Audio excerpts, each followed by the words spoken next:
Olá, ouvinte, seja bem-vindo a mais um programa sobre a nossa série clássica Night Gallery, Galeria do Terror aqui no Brasil. Eu sou Angélica Hellish. E eu sou o Marcos. Hoje vamos falar sobre o 15º episódio da série. Já atravessamos, a metade, né, Marcos? Faltam poucos pra gente acabar. Isso. Exatamente. E nas datas de lançamento, nós pulamos agora para o próximo ano, porque esse episódio foi ao ar em 5 de janeiro de 72. Olha só, tá Né? vendo? É, porque teve episódio de Natal, né, e tudo, né? Então, Isso. Essa temporada ela cruzou, né? Ela foi de 71 para 72. exatamente. Hoje nós vamos falar aqui sobre 3 segmentos, tá? O primeiro Uhum. segmento se chama Dedos Verdes, direção do John Badham. O segundo segmento é O Funeral, direção do John Meredith Lucas, que já comentamos sobre ele no episódio passado, com o Uhum. roteiro do Richard Matheson, tá? E o terceiro Certo. segmento é A Melodia no Café do Dan, direção do David Hawlins, que eu não lembro se a gente comentou sobre ele em algum Acho que não. momento. Acho que não, né? Mas comentaremos. Comentaremos.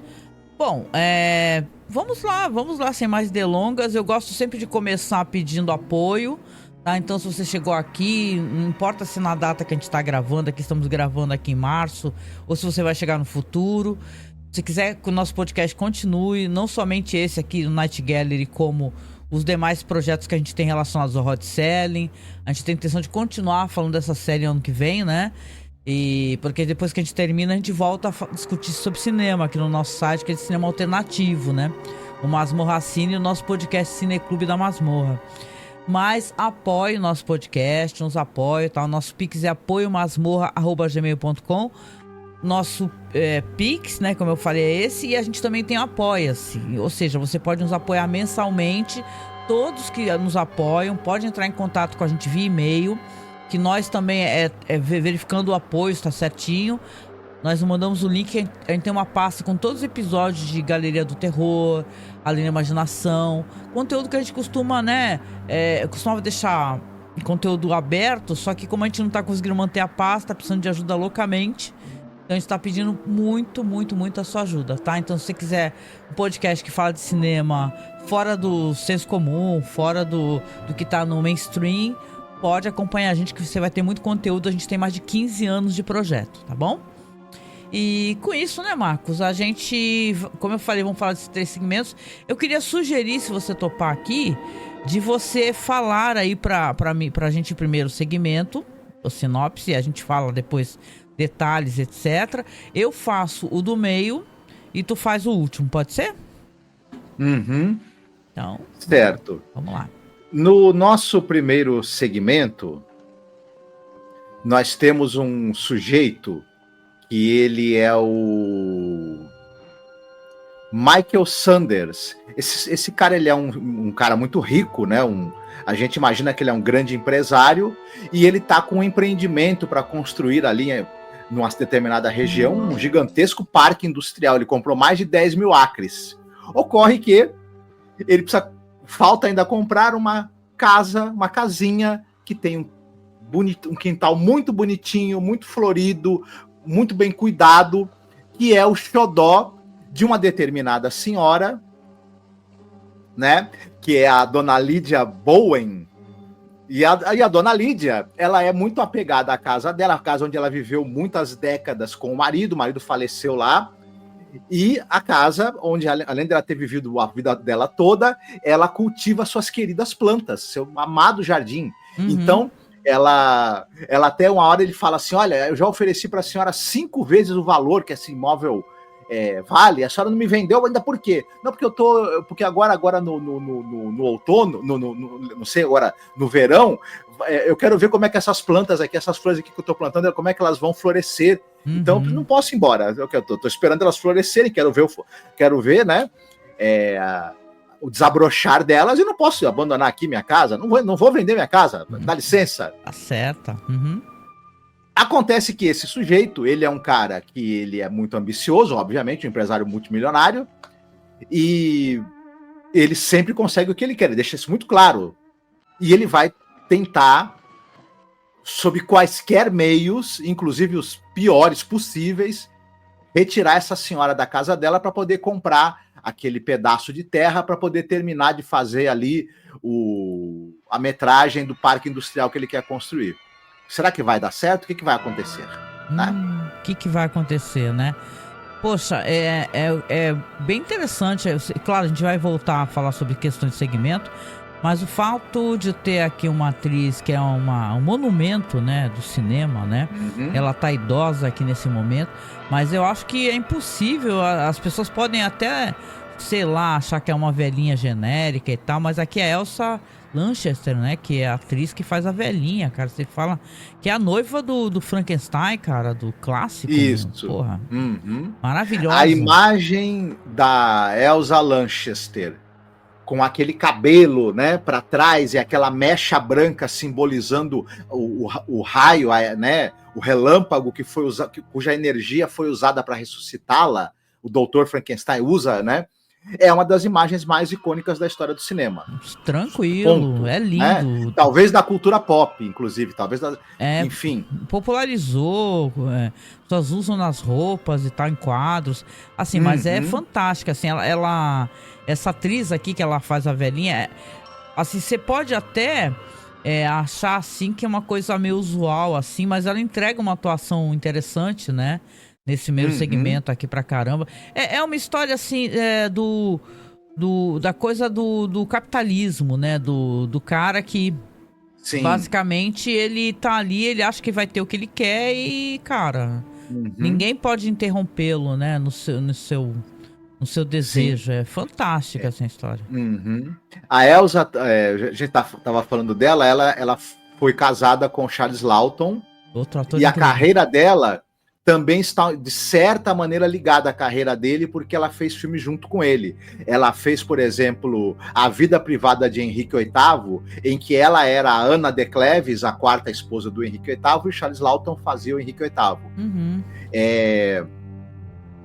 Ela também participou do filme Testemunha de Acusação do Billy Wilder, em que ela contracenava com o Tyrone Power, a Marlene Dietrich e o Charles Laughton.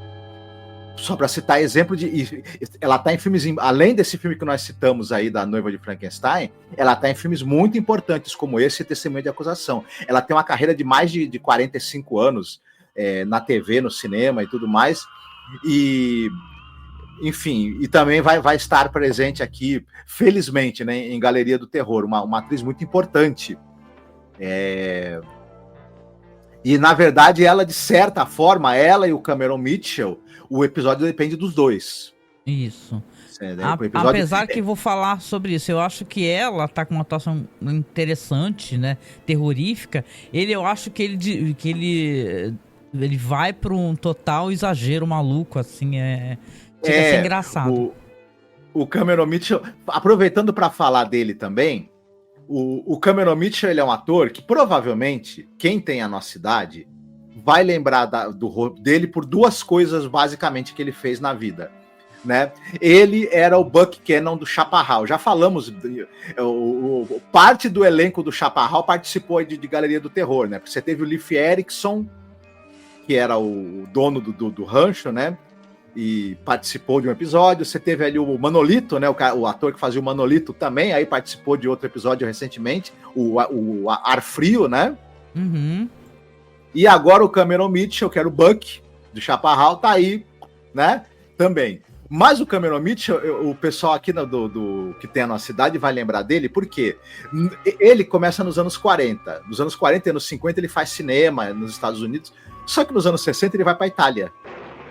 E aí, na Itália, ele faz tudo que é filme de gênero possível e imaginável. Ele faz vários filmes de viking, entre eles, dirigido pelo Mário Bava. Ele faz vários filmes do Império Romano. E aí ele é o Tibério, ele é o Júlio César. Ele faz vários filmes passados na época de Roma, filmes italianos, né? Caramba. Aqueles famosos filmes dos anos 60 de Tinetitá, que eram exibidos na TV brasileira.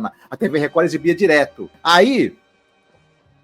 o Cameron Mitchell, aí ele participa também de filmes de época, tipo, ele é o César Borgia num filme, ele faz Diallo, ele faz Faroeste com o Sérgio Corbucci, ele faz filme de terror do Mário Bava, e assim vai.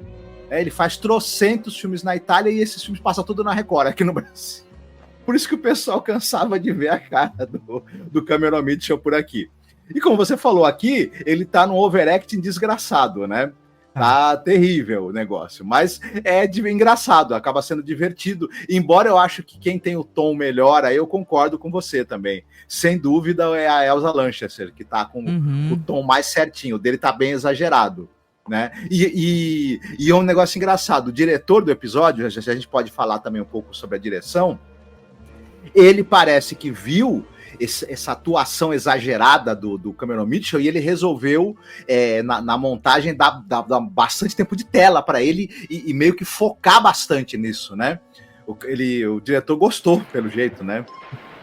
Enfim. A gente vai chegar lá, mas o final chega a ser até meio estranho, sabe? Como é que eu posso explicar? Meio estranho o final do episódio. Para um episódio que tem características interessantes. Aliás, é até bom assinalar aqui que é baseado num conto que é R.C. Cook. Eu não conheço. Eu pesquisei esse cara, não tem muita informação sobre ele, mas ele aparece em diversas coletâneas de terror onde tem gente da Weird Tales. Então eu tô deduzindo que ele ou é dessa época da Weird Tales, né? Das revistas Pulp, ou é um pouco depois, mas ele, claro, é escritor de literatura de gênero, né? Certo. Legal. Bom, não sei se a gente falou, a Elsa Lanchester, como você falou, acho que é uma história do cinema gigantesca, né? Não sei nem se dá pra gente comentar tanta coisa sobre ela, mas tem mais alguém que você acha interessante apontar e tal sobre esse segmento? Nesse segmento, só para terminar de falar do elenco, a primeira pessoa que a gente vê em cena, ou a segunda é o assistente do Cameron Mitchell, assistente do empresário, né? Que é o Ernest. Ele é vivido por um ator chamado Michael Bell. E esse Michael Bell é um cara que ele tem mais de 300 participações de dublagem. Ele dubla tudo. Olha, entre desenhos animados e videogame, o cara tem mais de 300 títulos. Caramba, enfim. Mas aí ele teve a chance de mostrar a cara dele um pouco, né, nesse episódio. Certeza. Muito bom. Tá. E é isso. Se tu quiser contar, então, o que acontece, porque daí vem a questão do que o episódio traz de estranheza, né? E de surrealidade, né? Porque o nome do episódio é Dedos Verdes, né? E para quem conhece essa expressão, acho que muita gente conhece, mas para quem for jovem, por exemplo, né, e não conheça, né? Eu até brinco que na nossa família, que na minha família, a gente tem alguém com dedos verdes. É normalmente alguém que tem uma capacidade para cuidar de plantas, as plantas ficam sempre perfeitas, sempre viçosas e tal. Eu também gosto muito de plantas, viu, por sinal, mas eu não tenho a mesma característica que a minha irmã tem. Aqui essa senhora, ela fala que tudo que ela planta dá, que ela pegou um galho de uma árvore e enfincou no chão e a árvore em 3 meses já tá enorme. Isso, ela fala que as plantas que ela cuida, elas crescem muito mais rápido do que na mão de outras pessoas, muito mais rápido do que costuma ser o tempo de crescimento delas. Eu lembro daquele livro do Maurice Druon, O Menino do Dedo Verde, é daí que eu lembro dessa expressão também, né? Que tem aquele personagem, né? O Tistu, que quando ele toca, cresce, né? Plantas, flores, né? Enfim, e é um livro contra a guerra. É interessante, é uma conexão que a pessoa tem com a natureza, né? Coisa bonita, né? E aqui, esse episódio, ele tem essa questão. Então, ela se nega mesmo. Primeiro o assistente fala que foi lá várias vezes, que ela consegue dar um balão nele, né? Serve um chazinho, conversa. E ela é assim, daquele jeito. Mas com ele, não. Quando vai o chefão, ela fala que não. Eu não vou sair, você não vai me tirar daqui. Aí ele fala, você não quer sair? De jeito nenhum, você não quer vender, por valor nenhum. Ok. Aí vai aparecer já de noite, ele contratou um capanga, né? E ele parece estar nas sombras conversando com o capanga. Deixa eu rolar as cenas pra vocês aqui. Ele tá nas sombras conversando com o capanga e falando assim pro capanga, falando, ok, tu vai lá, tu dá um susto na velhinha, cara, mas tu, né, não precisa ser extremamente violento. Aí o capanga fala, não, Eu vou fazer o que eu quiser, eu que mando, entendeu? Não é você que define. Aí ele acaba concordando com o cara e, pois, né, à noite, quando a noite cai, você já tem ali uma cena da polícia chegando, porque parece que tava uma gritaria, alguém alertou a polícia, né?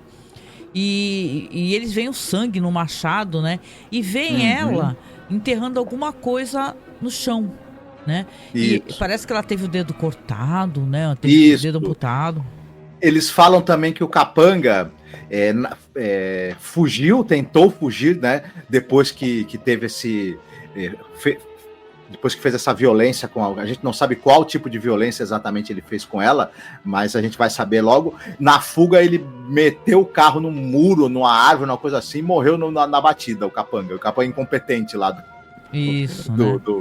do milionário lá, do empresário. E ela sai falando a beça e tal, toda desconexa, quando a polícia tá tentando levá-la pro carro para levá-la pro hospital, né, com a mão enrolada num pano. E quando chegar lá, a gente já vai ter cenas depois dela falecida, né? Porque parece que ela teve uma perda de sangue, ou foi excesso de estresse e tal. Ela vai a óbito, né? E eles ficam assim, pô, né? Caramba, né? Que coisa horrível, né? Quem é que faria isso? Atacaria uma senhora dessa maneira, né? Faria isso com uma senhora idosa. E o cara, né? O chefão lá, o que foi lá ameaçá-la, ele acha que tá tudo, foi limpa a situação, né? Tá tudo, o caminho tá livre pra ele, né? Você acha que... Eu fiquei na dúvida que, por exemplo, do jeito que esse cara é maquiavélico, será que ele pegou o carro do capanga, ele mexeu em alguma coisa no carro pro carro bater também e ele se livrar também dessa testemunha? Olha, eu não sei dizer, assim, porque o episódio com essa impressão. Não demonstra, mas ele parece ser uma pessoa capaz de tudo, né? Quem faz uma coisa assim com uma velhinha, né? Aí ele vai pra lá e aí que começa o surto da atuação desse cara, né? Ele vai, aí ele chega lá e começa todo a arrancar flores e fala sozinho. Ele vê um buraco no chão, né?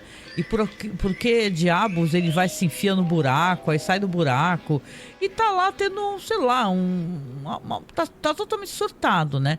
Quando ele entra na casa, ele vê pés totalmente cheios de grama, terra e tal, e uma mulher, que é ela, sentada numa cadeira rindo, né? E falando pra ele, eu voltei, tu não falei pra você que eu tinha os dedos verdes? Né? Ou seja, ela enterrou o dedo que foi amputado e nasceu uma outra senhora no lugar, né? Uma senhora que veio cheia de terra. É uma coisa que é totalmente cripta, né? Isso, né? Esse conceito, né? É muito bom porque é totalmente cripta o terror. E ele entra em parafuso total, o personagem. Ele enlouquece imediatamente, né? Aí começa a arrancar cabelo, ficar surtado ali pra caraco. E termina nesse overacting maluco aí que você fala, ok, esse cara era um empresário mais endurecido, cruel e demoníaco, e viu a velhinha lá e teve esse surto todo. Tipo assim, ele começou a surtar antes, porque ele caiu no buraco, né, cara? Que viagem foi essa dele do buraco? Eu até falei, cara, que buraco é esse? Será que é pra enterrar ele? Eu fiquei pensando assim, sabe? Gente, que coisa mais assombrosa, né? E aí ele fica no final, termina o episódio assim, né, Marcos? Ele no meio das plantas, com cara de louco, gritando, não é possível. Isso. Tô doido, ele acaba pirando tudo. Só que, como você falou, né? Apesar de ter um fato sobrenatural, isso que acontece e tudo mais, né? Mas parece que a piração dele começa um pouco antes até. Então isso aí que não é bem construído, porque como ele é um cara mau, insensível, não tá nem aí pros outros, o fato da velhinha ter morrido para ele... Mas ele começa meio que já talvez até pirar por conta de alguma culpa, né, que ele tem ainda. Isso, pode ser culpa também, mas né? Mas essa talvez culpa ele realmente não quisesse que o cara tivesse feito isso com a senhora, né? Mas essa culpa ia passar, né? Ele ia ter esse surto de culpa, mas depois ele ia esquecer, ia tocar. Só que aí quando ele vê a velha ressuscitada, a versão monstro do pântano da velha, aí o cara falou, pronto, agora lascou. Pô, a mulher enterrou um dedinho, cara, né? A gente brincou porque ela morava lá com o marido, né?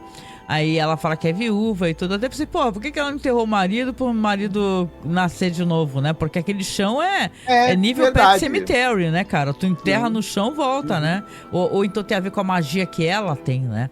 A capacidade que ela tem, que ela falava até pra ele aqui. As pessoas falam até que eu sou bruxa, né? Que acham que eu sou uma bruxa, porque tudo que eu planto dá.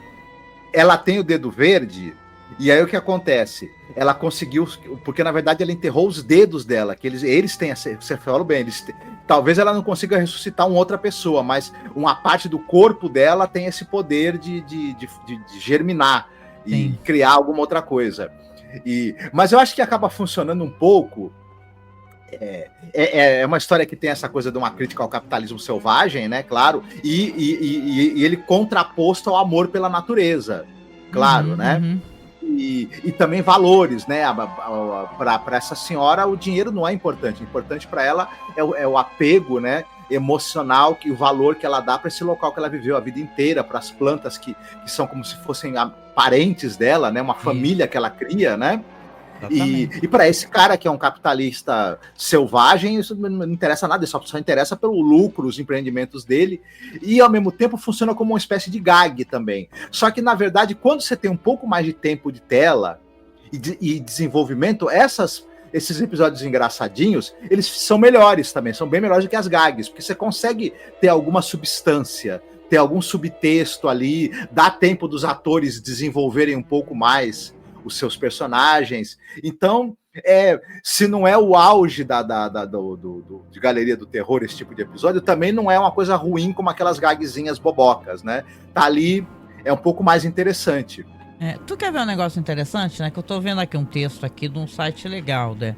Que é chamado The Night Gallery mesmo, né? O site. Ele colocou, eu acho que tem a ver com o conto, tá? Então, um pequeno segmento aqui que, se você me permitir, eu faço a leitura breve aqui. Que é depois dessa questão que ela enterra os dedos, ou pelo que eu pude entender, foram os dedos que ela enterrou, né?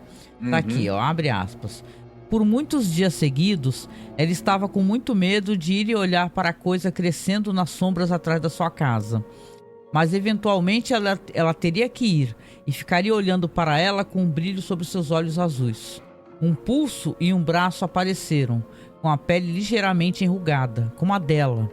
E quando as cerejeiras floresceram, a crista de uma cabeça branca começou a aparecer, como o topo de um grande cogumelo de cavalo. Ela passava horas olhando para ela, com um fascínio terrível. O medo de que alguém a visse se tornou uma obsessão para ela.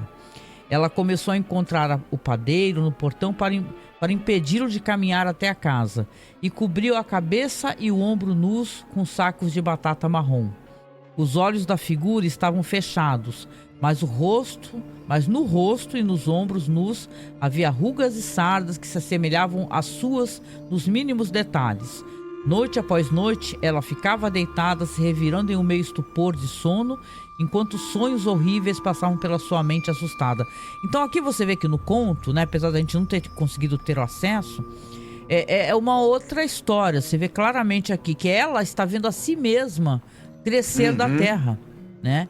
E tá uma história de terror de alguém que vê né, a si mesma sair da terra, né? Brotar da terra, né? Coisa que a adaptação aqui vai para um outro viés, né? Exatamente. Achei interessante esse negócio de que, na verdade, ela tá viva, né? E presenciando essa parte do corpo dela que ela enterrou se transformar numa outra versão dela, né? Acho que tá saindo aos poucos, né? Vai subindo, né? Agora imagina você que tem um jardim no quintal e uma figura idêntica a você vem saindo da terra aos poucos, crescendo como se fosse uma planta. Eu acho que daí vem um horror real, né? Dessa situação. Aqui foi colocada uma questão meio ambientalista, né? Que também é interessante. Essa coisa do empresário, né? Empedernido. Mas aqui, no conto é uma história de horror, né? Pelo jeito de alguém que tá vendo a si mesmo, né? Sair da terra, né? Bom, nós acessamos o conto, então a gente, né? Se vocês quiserem, depois vocês podem dar uma procurada, é só dar uma googada, vocês colocam em inglês, né? E coloca Night Gallery, que vai cair no site desse cara aqui. Eu já acompanhei algumas vezes, mas é isso. É um episódio, se ele não é perfeito, né? Eu não sei o que tu acha. Pelo menos tem a Elsa Lanchester, que é muito legal, né? Tem umas questões interessantes aqui que são colocadas. e dá pra gente o acesso informação de uma história que é melhor, inclusive no conto, né? Pelo menos isso. Sim, mas eu gostei. No geral, eu gostei do episódio. Eu achei interessante. Né? Legal. Legal. Então agora que eu vou pra vocês, aqui é a minha vez, eu vou pro O Funeral, tá? Que é baseado num conto do Richard Matheson, tá?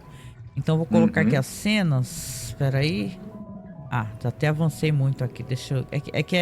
a gente tá fazendo gravação via OBS, né? Então a gente dá pra fazer isso na hora, mas tá rolando aqui, tá? Aqui nessa história você vai ter o Morton Silkline. Ele é uma pessoa que trabalha no ramo funerário e ele tá recebendo uma pessoa aqui, né? Que na funerária dele, que ele vai cheio de educação, né? De deferências, né? Vai falando que o casaco do cara é lindo, né? E tal, todo, né? Elogiando, né? E ele administra essa funerária e ele vai... Essa visita se chama o Ludwig Rasper, negócio assim. O ator aqui é o Werner Klemperer, que ele faz o Coronel Klink, né, do Hogan's Heroes. Não conheço a série. Aqui ele tá usando barba e o pessoal faz questão de assinalar isso, ou seja, ele deve ter mais personagens sem barba, isso sim, né? Ele fala aqui que quer organizar um funeral o mais luxuoso possível, que não é para poupar gastos, e ele fala que quer caixão com os pegadores lá de ouro, a maior sala, o ambiente mais luxuoso, que ele nunca teve essa chance e tal. E aí o cara vai todo contente, ainda mais quando vai falando que não é para medir gastos, né? O cara da funerária, ele fala assim, e para quem que é? Em nome de quem será o funeral para eu poder colocar aqui? Aí ele fala para mim mesmo. Aí o cara da funerária fala, como é que é? Como é que é? É pra mim mesmo. Eu nunca tive essa chance e tal, e eu sempre quis ter um funeral. Sempre quis. Aí o cara falou, você tá de sacanagem com a minha cara, né? Então, falou, né, me fazendo de trouxa. Aí ele faz uma cara séria assim, olha pro cara da funerária e fala, eu quero que você faça. Eu não tô pedindo, eu tô mandando. E você pode gastar o que for necessário, né? Que eu tenho meus amigos para receber e eu quero esse funeral perfeito do jeito que eu falei, né? Aí o cara acaba concordando, né? Aí ele... Oi. Detalhe. Um detalhe importante. Enquanto ele está falando isso, muito sério, a gente percebe que ele tem presas. Isso, ele mostra as presas, boa. Aí, vampiro. Conforme ele vai levantando da sala, ele ainda fala antes de sair, e faz favor tirar aqueles espelhos ali de perto da porta, ok? Então... Aí ele ouve um barulho de asas, né? O agente funerário vai olhar e tem um morcegote. Tem um morcego ali voando, ali voa pela janela, ele fica, what the fuck, né? Fecha a janela, mas ele olha bem e fala, ué, que estranho, né? O cara acabou de sair, né? E basicamente, eu vou deixar aqui nesse ponto, porque eu acho que não tem muita coisa pra falar além disso, além de ser uma brincadeira. Esse é um segmento de humor, tá? Escrito pelo Richard Matheson. E, aliás, uma coisa interessante, ele é muito querido, esse segmento, e o conto também é muito querido, né? Eu tenho até questões relacionadas à adaptação. Eu penso que, até depois eu vou falar um pouco sobre Richard Matheson, né? Aproveitar esse momento. Faz tempo, né, que a gente não fala de Richard Matheson, né, Marcos? Mas eu acho que eu tenho certeza que o conto deve ser muito, mas muito legal. Basicamente isso, tá? Mas eu vou tirar esse momento aqui pra você poder falar um pouco dos atores, que eu sei que tem atores de comédia. E do Richard Matheson, se você quiser, depois eu falo um pouquinho, porque eu tô com uma listagem interessante aqui de umas adaptações dele pra comentar. Certo. Então, ele é dirigido pelo John Meredith Lucas, esse episódio. Você já falamos bastante dele em outras oportunidades. Ele é o diretor de, sei lá... a gente falou que ele era diretor, produtor, ele dirigia, produzia e roteirizava episódios de séries famosas, como Jornada nas Estrelas, Planeta dos Macacos, já falamos bastante dele. O Richard Matheson é esse grande escritor de ficção científica, fantasia e terror americano, que você já vai falar sobre, né, algumas coisas que ele fez e que foram adaptadas para o audiovisual. Enfim, também dispensa, né, o cara que escreveu Sua Lenda, Em Algum Lugar do Passado, etc. E agora o elenco. O Morton Skyline, que é o dono da funerária, que você citou, é vivido pelo ator pelo Joey Flynn. O Joey Flynn é um ator também de TV e cinema, mas mais televisão. Ele participou de Além da Imaginação, aquele episódio de Escape Clause, né? Que é tão legal, né, esse episódio, né? Eu gosto muito. Sim, sim. Ele participou também, por exemplo, de séries como O Homem com a Câmera. Lembra aquela série que o Charles Bronson é um fotógrafo que ajuda a polícia? Já falamos, inclusive, dessa série. Ele participou da série do Batman. Ele participou daquele filme Se Meu Fusca Falasse, filme famoso, né? Que tem, inclusive, a Michelle Lee, que nós já falamos dela aqui em Galeria do Terror. O Vampirão, né? O Conde, o Ludwig Asper, não sei se ele é Conde, aí no episódio não fala. Você falou bem, ele é vivido pelo Werner Klemperer, né? O autor alemão. Ele é famoso porque nós falamos aqui do seriado Guerra, Sombra e Água Fresca, né? E da vida ali trágica, né? Das coisas trágicas que aconteceram lá com o protagonista do seriado. Nossa, se você não escutar esse episódio, volta lá atrás, que é muito babadeira essa fofoca horrorosa aí. Esse ator, ele era alemão e tudo mais, ele fazia o Coronel Klink, que era o cara que comandava o campo onde estavam os prisioneiros lá americanos e ingleses do Guerra, Sombra e Água Fresca. Vocês lembram que era uma série que mostrava um campo de prisioneiros na Segunda Guerra Mundial, prisioneiros militares, né? E eles aprontavam a poucas e boas com o Coronel Klink, coitado, né? Os os soldados que estavam lá presos, né?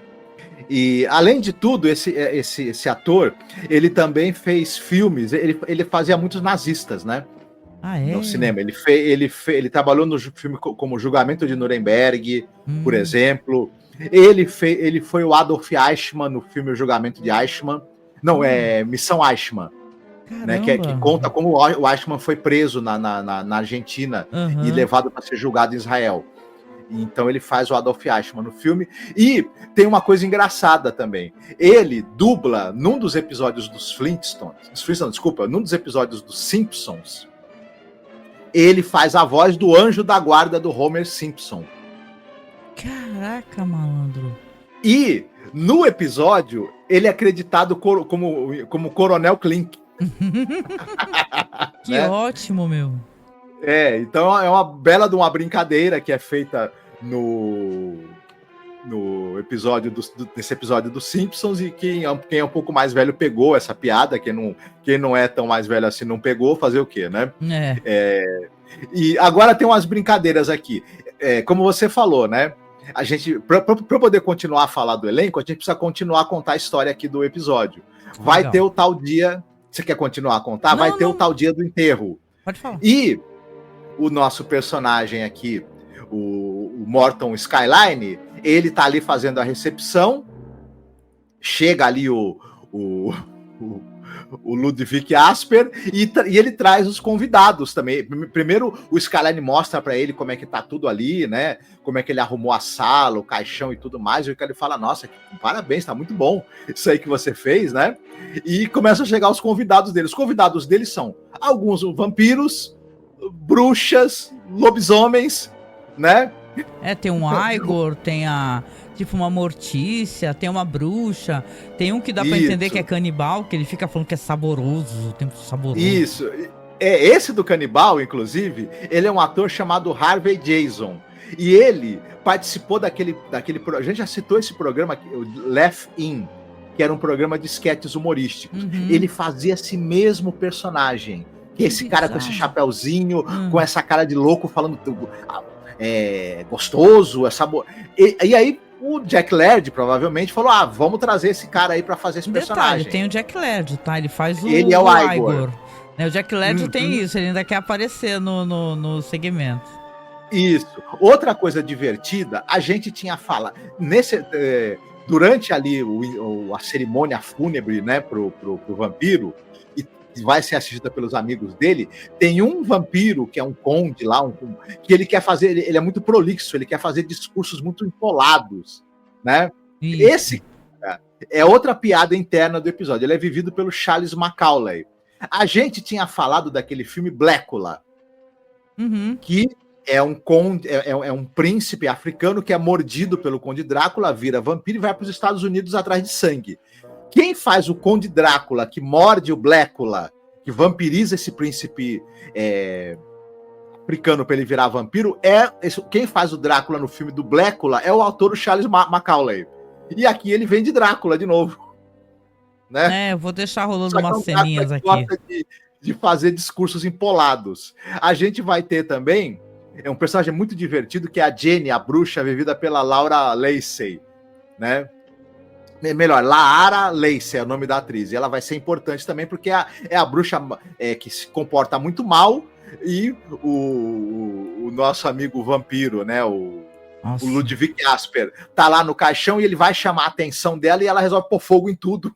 Não, e é engraçado, assim, porque ele começa a fazer um discurso com um linguajar, ele fala latim, ele fala um monte de palavra rebuscada, aí a bruxa começa, pô, fala claro aí, caraca, sabe, do povão, fala direito aí, meu, qual é, né? E aí o cara, detalhe, o cara tá no caixão. O cara que pediu funeral, isso, né? Ele vai pro caixão, porque ele vê que é confortável e tudo. Fala assim, testa aí. Aí ele senta lá no caixão, ele quer todas as coisas do funeral, enquanto ele tá ali escutando ali, né? Porque o morto não aproveita, quem aproveita são os vivos. Aí, nesse caso, certo. Aí ele pega e aí começa essa discussão. Primeiro tem o que pula, eu acho que é o lobisomem, né? Que fica, o lobisomem pula pela janela, ele fica de saco cheio do discurso do cara. Essa cena, eu dei risada, porque primeiro que falam que ele tem horário, né? Ele tá atrasado para um compromisso. E aí, do nada, ele pula pela janela e acaba sendo uma cena muito engraçada. Eu não sei porquê, eu tenho uma coisa com cena de personagens pulando pela janela. Lá, já no The Twilight Zone, eu já achei hilário um segmento lá no História que o cara pula pela janela. Então, quando ele pula... que é aquele lá da espada, né? Que tem o... E é hilário. Aqui, essa cena vira uma confusão. Ela deve ter sido muito divertida na época, porque aí tem um monte de artista de comédia, aí o lobisomem pula com a porra pela janela, aí o cara, a bruxa começa a reclamar, aí o cara fala, pô, o que é? O que é? Vai ficar enchendo meu saco? Eu tô aqui fazendo discurso aqui. Aí o defunto, que não é defunto, que é um vampiro, fala assim, cala a boca aí, meu. Ela não cala a boca. Aí fala assim, dona bruxa, faz favor, tá? Se a senhora tá atrapalhando, pode se retirar. Quando fala pra se retirar, a mulher fica furiosa e fala assim, vou me retirar? Aí começa a destruir tudo, estoura as flores, parede, faz o diabo no funeral, começa a tocar fogo, né? E essa dela começar a tocar fogo, né, Marcos? O cara fica desesperado, porque o cara tá ali assistindo tudo, né? O gerente lá da funerária tá ali assistindo tudo, tá falando, caraca, meu carpete, minha sala funerária. E a mulher parece dando risada no meio do fogo. É uma cena maravilhosa, gente. Ela rachando o bico no meio do fogo. É uma desgraceira, né, Marcos? Sim, exatamente. E aí vira aquela confusão. E no final das contas, depois que tudo é resolvido, claro, deu maior prejuízo, estragou, né? Uma das salas da funerária do cara, a sala onde são feitos os serviços ali de velório e tudo ele mais. Desmaia, detalhe, ele desmaia, não sabe nem o que aconteceu. Mas passado um tempo, ele tá lá no escritório dele, né? Ali pensando nos prejuízos que ele tomou, mas ele recebe uma correspondência, entregam para ele um gravador, junto com uma caixa, e no gravador tem uma gravação do vampiro lá, né? Do Ludwig falando, pô, obrigado, foi muito bom, foi muito bem feito o seu trabalho, parabéns, desculpe os prejuízos, mas tá aqui uma soma em dinheiro que vai cobrir todos os prejuízos para você, tá aqui. Ele abre a caixa, realmente tem muito dinheiro. Muito dinheiro, ele começa a contar, é muita grana mesmo, muito mais do que ele tinha combinado com o cara. E só que o cara fala, eu vou recomendar você para os amigos. E aí, do nada, tocam lá a campainha, ou batem na porta e tudo mais, e é uma criatura ectoplásmica ali, né? Que deve ter vindo atrás dele, porque também não deve ter tido a chance de ter tido um enterro, e agora deve querer um enterro também, né? E a sala fica totalmente cheia de uma neblina, que é aquela que sai dessa criatura ectoplásmica, e o Skyline tá lá falando, vamos lá, né? Pelo menos eles pagam bem. O episódio termina assim, né? Ele fala assim, e ele tá sufocando com aquele miasma que aquela criatura tá soltando, né? E é interessante aqui nesse episódio que é visivelmente, né, gente, uma crítica, porque o sistema funerário americano, não só lá como aqui, né, é um verdadeiro... O pessoal entra em falência, né? Porque é tudo muito caro e os agentes funerários, eu acho que, sei lá, são retratados assim desde a época do western, né? Eles são retratados como pessoas que querem grana de qualquer maneira, né? Então aqui, esse cara aqui é todo sedoso, né? Ele é todo educado e quando ele vê o prejuízo, né? E mesmo depois do prejuízo, ele acaba aceitando, né? Fazer, né? Novamente algo desse gênero, né? É impressionante o quanto ele, sei lá, ele fala, quer saber? Eu ganho um dinheirão aqui, então vou me dar bem nessa, né? Então, é interessante essa questão toda aqui dessa história do Richard Madison, que é muito querida, ela é muito adorada, né? Então, acho que vale a pena a gente até comentar um pouquinho aqui nesse momento, se você me permitir, porque eu tô aqui com uma listagem. Porque se você acompanha já o nosso projeto há algum tempo, você já percebeu que o Richard Madison é muito presente trabalhando com o Rod Serling. Por exemplo, em Além da Imaginação, a série clássica, ele tá aqui em vários episódios. Vou aqui mencioná-los, tá? Até para você poder escutar lá os programas, tá? Tem o E Quando o Céu se Abriu, When Sky Opened, o Third from the Sun, Terceira Parte do Sol, The Last Flight, O Último Voo, é Um Mundo de Diferenças, que é um episódio mediano, né? Não é muito memorável, mas eu acho bom. Um Mundo Próprio, que também é um bom episódio. O famoso Nick of Time, gente. O Nick of Time é episódio com o cara do Star Trek, né? E tal. Inclusive tem uma coisa. Um dos episódios que nós vamos comentar aqui hoje, um dos segmentos, inclusive até o próximo, ele tem uma certa relação ali com o Nick of Time. Legal. Se a gente for pensar, né? Legal. Não, e aqui continuando, o The Invaders, que... eu considero, pra mim, um dos melhores episódios de Além da Imaginação, The Invaders, né? E aqui tem aqui uma lista bem legal, assim, sobre episódios que estão na TV. O Era Uma Vez também, que é um episódio, o Once Upon a Time, que eu lembro, inclusive, é com aquele comediante clássico lá, né? Que a gente fez até uma mini bio dele, lembra? O do trem, meu Deus, não tô lembrado agora. O Buster Keaton. Buster Keaton, que tem o Buster Keaton velhinho. The Little Girl Lost. O Little Girl Lost, que é um dos episódios mais famosos de Além da Imaginação, inclusive, né? Little Girl Lost, que é um episódio que o pessoal reputa ter relação com Poltergeist, tá? E você assistindo The Little Girl Lost, você vai entender o porquê. A fantasia de um jovem, tem o Multi, o Dead Ship, o Death Ship, o Steel, que não precisa nem falar, né, gente, que tem relação com aquele filme lá, do Steel, né? Que tem um filme, Gigante de Ferro. Gigante de Ferro. Pesadelo a 20 mil pés, que meu Deus, é um episódio muito memorável de traumatizando do cara do avião, né? Que vê um bicho na asa do avião. O Chamada Noturna, que é excelente. E o Impulso do Momento também. Aqui são vários episódios. Se você vai procurar, vou deixar, se eu lembro de colocar essa listagem aqui e como você falou, o Richard Madison é um cara responsável por histórias fantásticas. Você falou da Legend e tal, e até os próprios filmes, né, do Roger Corman. Então realmente é um cara importantíssimo. E aqui em Night Gather é o último episódio que vai ter. Vai ser baseado na história do Richard Madison, né? Então acho legal a gente apontar isso também, né? Porque aqui em Galeria Noturna é só dois. The Big Surprise, que a gente já falou que é da criançada lá que vai encontrar o velhinho enterrado. E esse daqui, o Funeral. Em Star Trek ele tem bastante coisa também. Ele tá em Kolchak The Night Stalker. A gente tem, viu, programa sobre Kolchak The Night Stalker. Procurem, por favor, que eu tem roteiro. Tanto a série como o filme, que eu lembro, tem roteiro do Richard Madison. Então é muita coisa, gente. Então só pra lembrar aqui que se não é um episódio que a gente fala assim, meu Deus, explodir a cabeça, é um episódio muito divertido, né? Então... Sim, é um episódio de humor que funciona, esse daqui. Né? Funciona ainda mais se você tiver as referências, que talvez, como que nem você falou, são artistas que estão na televisão naquela época, fazendo muito sucesso, caras conhecidas. É nível a gente ver um programa, vamos pegar um programa de suspense, que tem o Renato Aragão, vai pensando de outros comediantes que nós conhecemos e crescemos com as lembranças deles. É a mesma coisa, pro povo lá foi hilário ver essa galera fazendo isso. Então, esse que é o episódio. Que eu gostei, achei divertido. Achei interessante, sim, esse segmento do meio aqui. Não, eu também gostei, também me diverti. Foi uma coisa leve, bacana, assim. Como a gente estava comentando, né? E quando esses episódios, que na verdade são os episódios de humor, mas eles não são só aquelas gagzinhas, você tem um pouquinho mais de tempo para desenvolver uma história.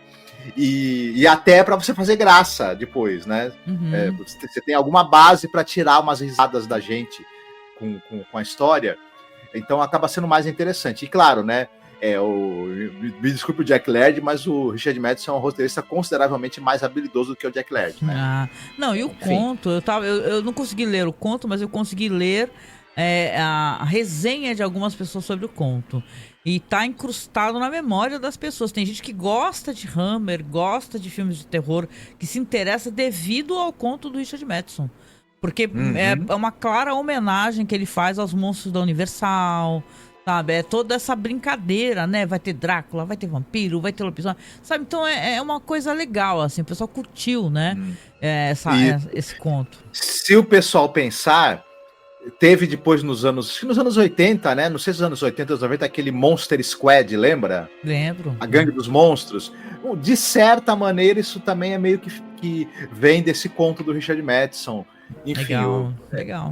Muito bom, gente, muito bom. Mas vamos lá, então, pro terceiro segmento aqui, que aí, se tu for contando, eu já vou aqui arrumando as ceninhas para passar. Certo. Bom, basicamente o que acontece nesse último segmento é que você tem um casal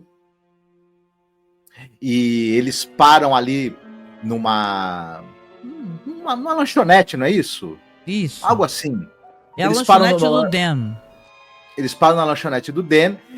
O casal, aparentemente, não tá... Eles estão a passeio ali, estão indo para algum lugar onde eles vão passar uns dias e tudo mais, estão de férias, mas eles não estão muito bem, né? O casal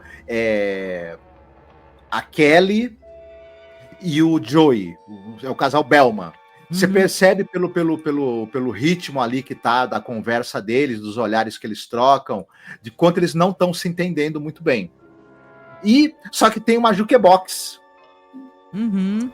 ali. E o cara tem a ideia de, para ver se o clima entre eles não tá lá muito bom, ele pensa, vou tocar a música vou ver se tem a música que tava tocando quando eu conheci ela, para ver se, né, o clima aqui dá uma amenizada, o clima tá pesado entre a gente aqui. E ele vai na jukebox e coloca a música. Acontece o seguinte, primeiro que não toca essa música que ele colocou, toca uma outra música. E essa música, num determinado momento, quando ela chega, a jukebox se quebra, você começa a ter como se for... E nesse momento parece que você tem uma espécie de fenda no tempo, em que você volta num determinado momento do tempo. E esse momento em que a jukebox se quebra, ele fica se repetindo. Sim. Né? A música fica se repetindo. E o que está acontecendo aí? Né? O que é isso?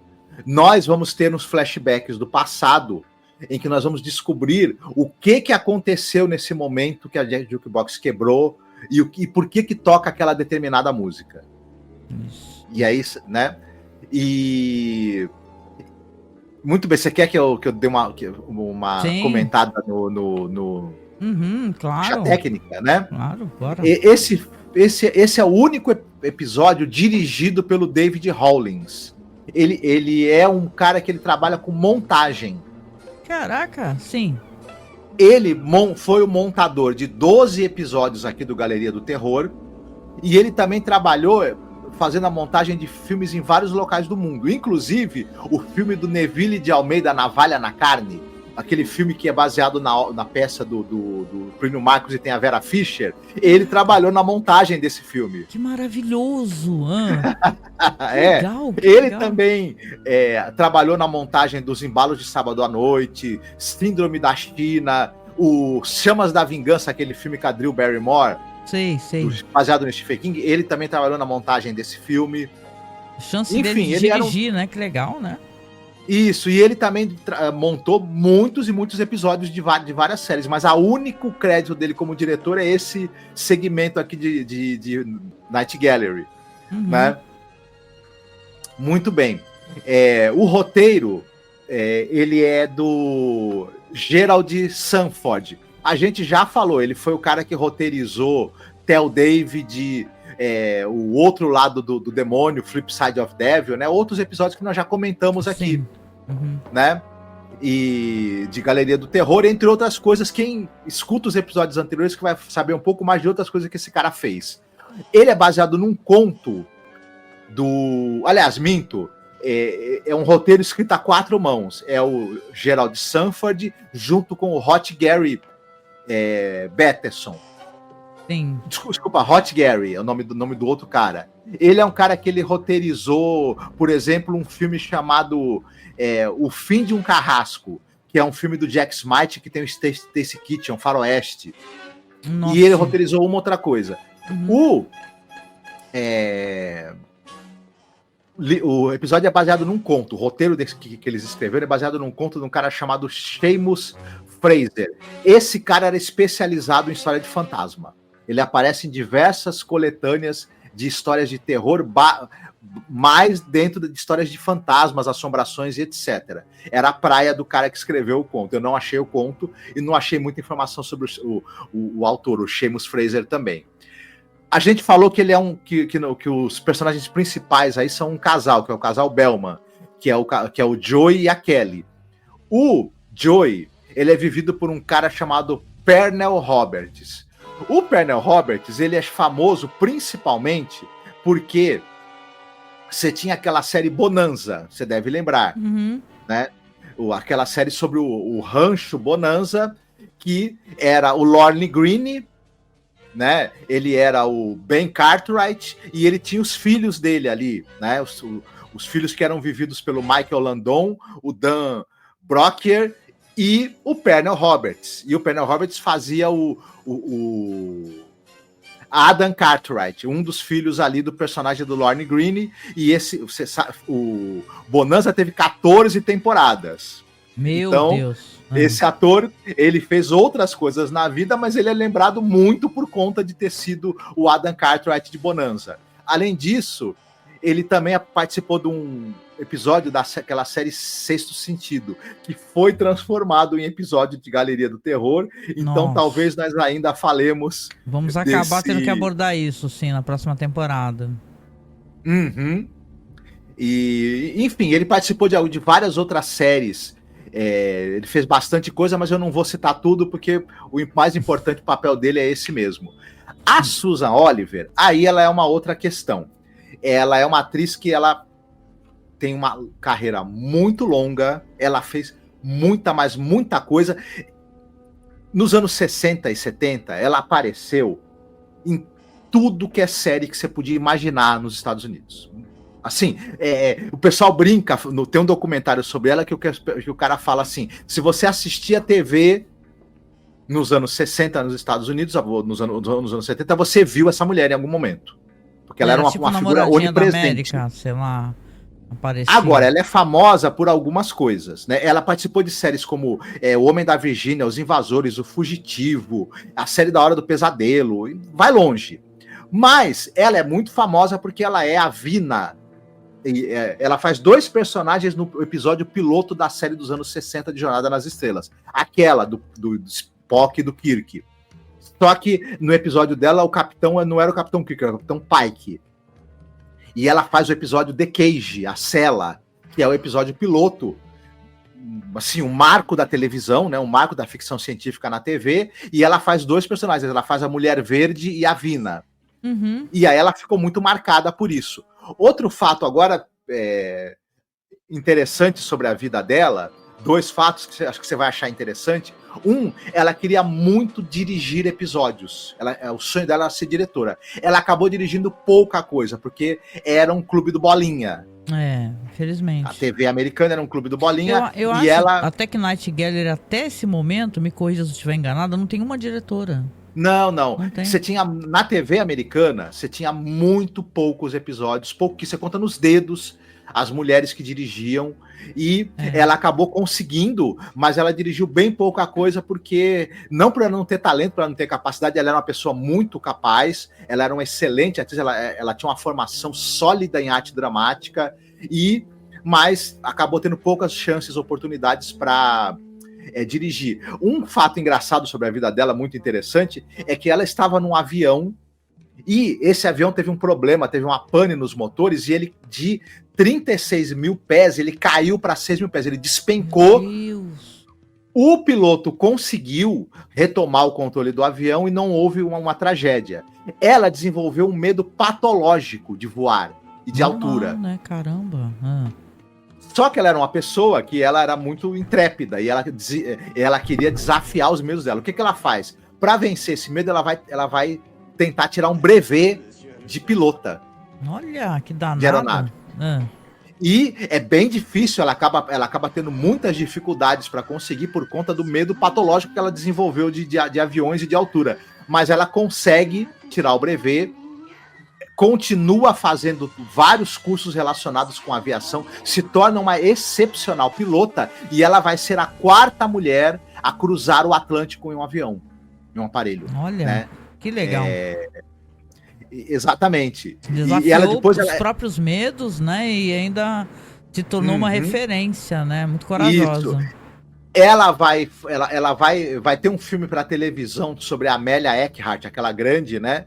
A aviadora americana. Ela vai fazer o papel de uma amiga da Amélia, que também era aviadora, e ela vai pilotar avião também nesse filme. E ela acaba virando também, se eu não me engano, ela vira presidente da Associação das Pilotas, né, de Avião dos Estados Unidos. Enfim, uma figura muito interessante, essa atriz, assim. E fantástico. A Susan Oliver, uma figura, assim, muito, muito, muito marcante. Tanto é que depois foi feito um documentário sobre ela, que é o The Green Woman. Se alguém tiver curiosidade, acho que, se eu não me engano, tem no YouTube para se assistir, que fala da carreira e da vida dela, né? Ela vai morrer aos 58 anos de idade em 1990, devido a um tumor, né? Ai, que pena, caramba, né? Poxa, é isso, né? E aí, tu quer finalizar aqui pra gente poder tirar as conclusões? Não, só para finalizar o elenco, vai aparecer depois um outro casal que tem a ver do porquê que essa jukebox ela fica parando nessa música e abrindo essa espécie de portal para você voltar no tempo, e a música fica se repetindo. Esse casal que nós vamos falar, que casal é esse? São 2 atores. Um é o James Davidson, que ele é um ator de TV, que ele fez séries como Combate, O Fugitivo, e a Brooke Mills, que ela ela fez séries de TV, mas ela também fez filmes B, filmes slasher, filmes trash, e ela fez também um filme famoso, que é aquele As Condenadas da Prisão do Inferno, que é um daqueles filmes de exploitation que se passa em prisão de mulheres, e tem a Pangria, né, nesse filme. Sim. O Woman in Prison. E esse é um dos mais famosos, o Woman in Prison, até porque tem a Pangria também no elenco, né? Entendi. Legal. Tá rolando aqui, eu vou deixar as cenas aqui. Tu pode contar o desfecho, então? A gente vai descobrir que o que acontece. Nesse mesmo bar, tinha uma moça e ela começa a se envolver, né, com um rapaz que ele é um criminoso, e ela começa também a se envolver na vida de crimes dele. Só que ele é um cara violento, é um cara que também... Um belo dia ela marca um encontro com ele, ela chega atrasada, ele bate nela, né? E ela acaba entregando ele para a polícia. Ele é cercado pela polícia dentro da lanchonete e morre no tiroteio, e os tiros acertam a jukebox quando tá tocando uma determinada música. É por isso que a música volta. No final do episódio, o casal está ali escutando essa música, e aí de repente para um carro, e Quem sai do carro? Essa mesma mulher que foi namorada desse cara, desse criminoso, entregou o criminoso e ele foi morto lá pela polícia no bar, ela chega lá no bar com outro cara. Olha. O nosso personagem aí, que nós já citamos o nome dele, né? Só um segundo para eu achar aqui, né? O Joey Bellman, né? Ele, quando ele vê essa mulher entrando, porque ele teve visões, né? Do que aconteceu ali. Enquanto o cara que é o dono da lanchonete estava contando, ele acabou meio que tendo uma visão daquilo. Por conta que essa jukebox é um aparelho meio mágico. Ele, primeiro, né? Depois que ele escuta essa história, ele resolve tentar se entender com a esposa, né? E quando ele vê aquela mulher, que ele sabe que é a mulher que entregou o criminoso, entrando no bar, ele fala para a esposa, pega a esposa pela mão e fala, vamos embora. Tem um percebimento que alguma coisa ruim vai acontecer aqui dentro. Vamos pegar vamos pegar a estrada. E quando eles saem do bar, eles já escutam o som, aquele mesmo som de coisas se quebrando, tiros e um grito horroroso, né, que a mulher dá. Então, na verdade, quando ela voltou ali, de alguma maneira o espírito do cara talvez estivesse ali e aconteceu alguma coisa que ela com certeza morreu, né? E é isso, o episódio termina aí. Eu lembro quando a gente tava assistindo, né? Primeiro que eu dormi. Eu dormi, gente, nesse episódio. Que tava muito, muito lento, enfadonho pra mim, né? Tem umas cenas psicodélicas malucas no meio, né? Esse episódio, ele se diferencia, ele usa muitos recursos narrativos, né? Então a montagem, como é no episódio que ele fala de um certo fato que vai se repetindo, obviamente tem bastante, a montagem brinca bastante com isso, ele usa também umas cenas meio psicodélicas, ele usa uns filtros e uns efeitos óticos nas imagens, enfim, um episódio que ele acaba sendo interessante também pelo uso da montagem e dos recursos narrativos que ele faz, né, que o diretor aí, o David Hollins, que era um montador, na verdade, né? Então ele tava. Quando ele falou, vou dirigir. Então eu tô. Que porra foi essa? Fumão baseado foi montar episódio? Ele quer criar esse efeito de que tem alguma coisa ali, ou mágica, ou sobrenatural acontecendo, e uma das maneiras que ele tem de mostrar isso é usando esses efeitos óticos nas imagens, esses filtros. E como ele é um cara que ele é montador, ele tava meio doido pra usar truques ali, trucagens. Parece enfim, eu usando o Photoshop, cara, que eu quero usar todos os filtros do bagulho, cara. Mas assim, não tô desmerecendo, assim, mas pra mim, esse episódio foi bem enfadonho, assim. Não é que ele é ruim, só achei ele chato, entendeu? Muito chato, muito lento. E ainda no final, que aqui em casa, que depende também da percepção que você tem do ambiente. Quando teve o grito, aqui as gatas tudo saiu correndo desesperada, meu. Tomaram um susto do cacete as gatas aqui, cara. Mas assim, não é que ele é ruim. Eu gostei do episódio. Mas qual que é a relação que tu achou do Nick of Time? Por causa do objeto mágico? Então, isso, porque tem aquele casal que também tá ali, estão bem, mas o cara começa a ficar ali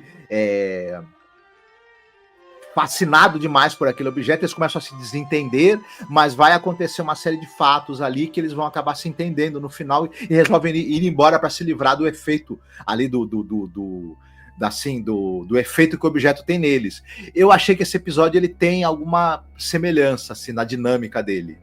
Também é um casal, começa a se desentender ali, vai começar a ter o objeto ter um efeito sobre eles e depois eles vão acabar decidindo se entender e se mandar dali para fugir da influência do objeto.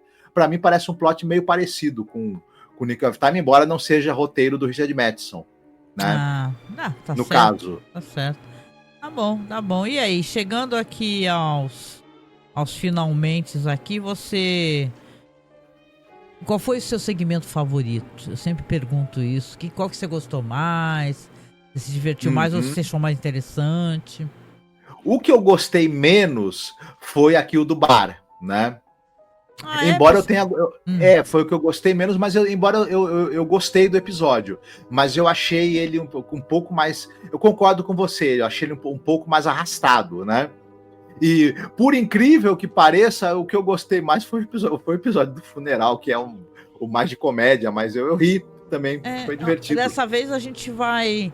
Assim, eu gostei do funeral, mas eu fiquei com a clara impressão que eu tava vendo uma coisa menor de um conto muito melhor. Isso daí me deixou meio bolada, sabe?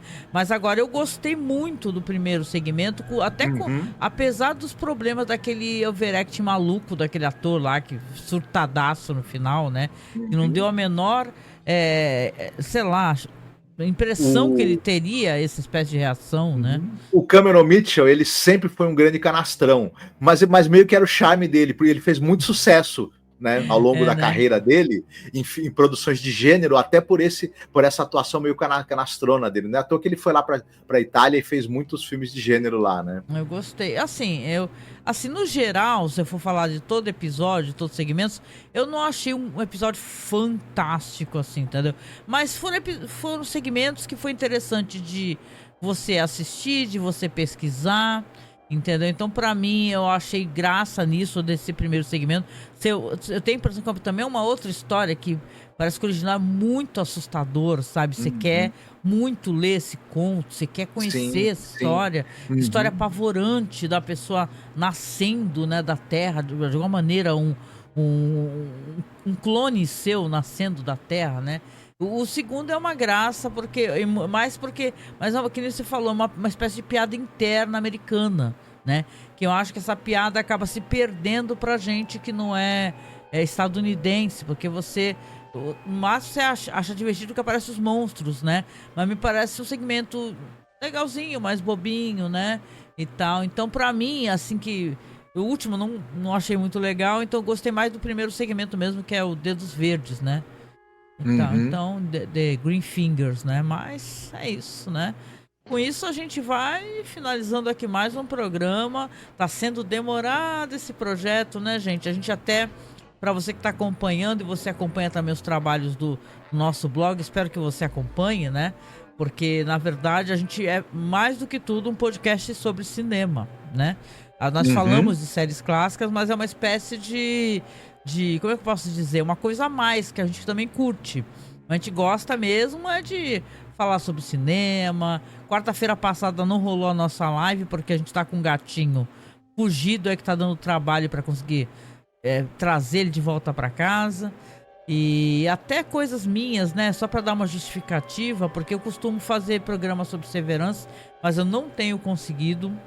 Eu talvez, possivelmente, né, eu acabe fazendo, quando acabar a série, eu faça um programa e comente os episódios, né, porque faltou, tipo assim, sei lá, acho que é 7, 8, um negócio assim, né, 7, 8, 9, 10, então eu faço de uma vez só, porque agora ainda mais que começou as aulas, eu tô fazendo faculdade, né, gente, né. Não sei se você me acompanha nas redes sociais, eu consegui uma bolsa, então eu tô tentando me dedicar. Então essas coisas todas, né, da vida vão tomando o nosso tempo, mas a gente não abandona o site, não abandona nada disso. Mas, como a gente tá chegando aqui, faltam 7 programas, tá? Pra gente acabar aqui o Galeria do Terror. E quando acabar, a gente faz uma live fazendo aquela brincadeira, né, Marcos? O que a gente gostou mais, o que a gente gostou menos. Aí vocês podem, inclusive, interagir, mas eu deixo pré-agendado com um tempo bem espaçado para vocês poderem marcar na sua agenda, né? Pra estar com a gente também ao vivo, tá certo? Mas é isso, chegando no final, reitero os pedidos, nos apoie, por favor, tá? O seu apoio é o que vai fazer com que a gente consiga ficar mais alguns anos tendo esse podcast aqui na internet. O nosso Pix é apoiomasmorra@gmail.com. Nós temos apoio no Apoia-se, né? O Apoia-se você pode colocar um valor mensal para nos ajudar, 10, 20 reais, não importa. Claro, por Pix é um pouco melhor porque a gente recebe sem descontos, né? Mas não tem problema, se você achar mais conveniente para você, né? Até porque é pelo cartão de crédito, que eu saiba, né? É muito mais prático. Pode nos apoiar no Apoia-se. E lembrar que a gente tem essa pasta, que a gente tem os episódios de Galeria do Terror, a Linha Imaginação. Então, você nos apoiando, a gente também dá o link pra pasta, assim, os episódios legendados, em HD, tá? Coisas que até fui eu que tive que traduzir a legenda, né? Não vale a pena você nos apoiar, além de tudo vai ter esse plus, né? E quem sabe, né, até o final aqui a gente consiga, né, Marcos, ainda falar sobre umas outras coisas que você gosta, que você não conheça. Que eu saiba, né, Marcos, não tem ninguém falando ou fazendo um podcast sobre Galeria do Terror. Tem? Acho que eu saiba, não. Que eu saiba, não tem. Que eu saiba, não tem. Então, assim, valorize pessoas que têm um conteúdo diferenciado. A gente sempre tentou, né, Marcos, fazer programas e conteúdos que trouxessem um certo diferencial, né? Porque se é para falar sobre as mesmas coisas, qual que é o sentido, né? Todo mundo, Verdade. né? Porque tem esse hype da internet, vai estrear um filme e todo mundo fala sobre filme. Vai estrear uma... A gente também gosta, viu, de série hypada, não tem problema com isso. Mas é assim, né? Pra falar que a gente também tem coisas legais. Você vai ter programas sobre Almodóvar, você vai ter programas... Sei lá, cite um cineasta que a gente já abordou aí, Zhang Mu. Um especial em três programas de Zhang Mu, né? Sobre a carreira inteira dele. A gente falou... de muita coisa boa, muita coisa boa. Recentemente a gente falou do filme Marquise, que é um filme muito interessante, polêmico, um filme para adultos, mas é muito legal porque fala, é uma espécie de história com bonecos sobre um segmento, né, do que se sabe da vida do Marquês de Sade. Então vale a pena você acessar esse vídeo também tá no nosso canal, tá certo? E finalizando o nosso jabá, eu quero agradecer você, desejar para você uma ótima semana. Logo mais estamos aí, sexta-feira, com mais um programa também. E, por favor, inscreva-se no canal, deixa o like, aperte aí as notificações para você ficar sempre ligado quando sair o programa, tá bom? Beijinho. Boa semana para todos. Beijinho, tchau, tchau. Tchau.